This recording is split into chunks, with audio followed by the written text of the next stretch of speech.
পাকিস্তানে গিয়ে পাকিস্তানকে হারানো, হোয়াইট ওয়াশ করা যে কোনো দলের জন্য দুরন্ত অর্জন।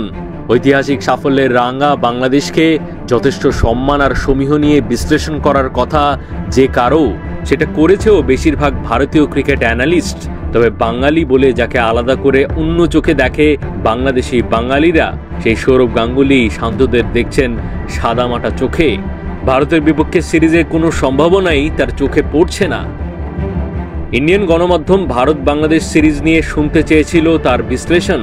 সৌরভ গঙ্গোপাধ্যায় বলছেন, পাকিস্তানের মাটিতে পাকিস্তানকে হারিয়ে অনেক আত্মবিশ্বাস নিয়ে সিরিজ খেলতে আসছে বাংলাদেশ, কিন্তু ভারত অন্য এক দল।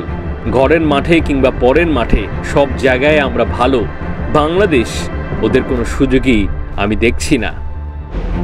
শুধু আসন্ন ভারত সিরিজে বাংলাদেশকে সাধারণ দল হিসেবে মূল্যায়নের সীমাবদ্ধ নেই। পাকিস্তানে পাওয়া সাফল্যকে ছোট দেখানোর চেষ্টা ছিল সে ইন্টারভিউতে পরোক্ষভাবে।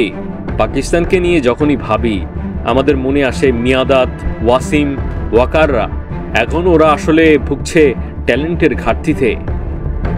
সবশেষ পাকিস্তান সিরিজে দেশটার সাবেক বাসিত আলী বলেছিলেন অনেকটা সৌরভের টোনেই, বৃষ্টি ছাড়া নাকি কোনো সম্ভাবনাই লাল সবুজের নেই।